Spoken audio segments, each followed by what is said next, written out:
Hey everyone, thanks for tuning in. I'm Scott Schachter in Pismo Beach, California, founder of Ocular Surface Academy.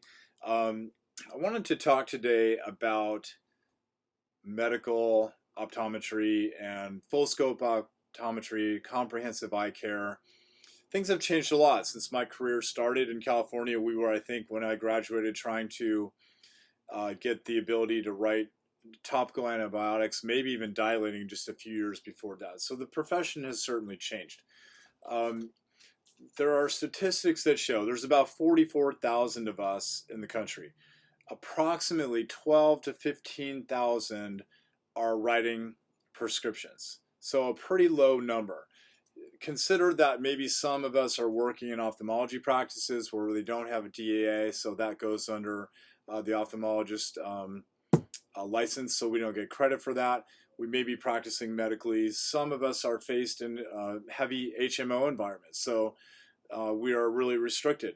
Patients walk in, and I got this from a friend of mine, Chris Wolf, real sharp guy in Nebraska. When you walk in to an eye exam, comprehensive exam, what are we looking for? All these different things. Is it glasses? Is it contacts? Is it glaucoma, diabetic retinopathy, macular degeneration, myopia control, orthokeratology? What is it? All these different things that can come from that comprehensive exam. So to me, a lot of it is about mindset. When you walk into that room, are you thinking, do you need glasses or contacts today? Or are you thinking you're here for a comprehensive eye examination, an eye physical? I'm going to run through front to back and see, is everything healthy? Do we need to worry about glaucoma, macular degeneration, anything else systemically causing eye conditions? What is the mindset when you walk into that room? Unfortunately, insurance sometimes dictates that or pushes that mindset onto us. We know that maybe where there's HMOs and we can't be providers, well, shoot, I'm not going to be able to help that patient anyway. All I'm going to have to do is refer to a PCP and go through those authorizations to get them sent. Maybe they're borderline glaucoma suspect, you're not sure. So maybe you just check them back next year or you send them through. So I created a Facebook group called the Medical Minded OD. There's just a few hundred of us now, but I'd love to have you join. And that group was really created to gain a better understanding of those doctors who are not typically writing prescriptions. Say it's even half of us, 22,000 aren't writing prescriptions for dry eye, glaucoma, allergy, whatever it might be. What is it that's keeping us from practicing? Maybe it's even scope of practice. What is it that's keeping us from practicing full scope optometry? I think it's a big deal as our profession evolves. We've seen so many changes, vision care plans, vertically integrated with the medical side of things, and all the way down to optical, all the way through. So as our profession advances and grows, I just really would love to gain a better understanding and form this collaborative group where we can share.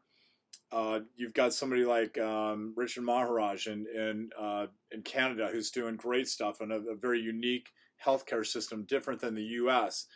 Jerry Robin, who works at Bowden Eye, an ODMD practice. How are they running things? Or the practices that are facing, I've got a lot of HMOs, but I'm still going to figure out a way to treat these patients medically. Maybe it's a cash pay system where they pay you and you give them a super bill and they try to deal with it that way. Or it's just straight cash pay. This is what it costs for me to do a glaucoma or dry eye evaluation for you. So I hope you'll consider joining our group. It's the Medical Minded OD on Facebook. Right now we just have about 400 members. We're allowing industry in this group to observe.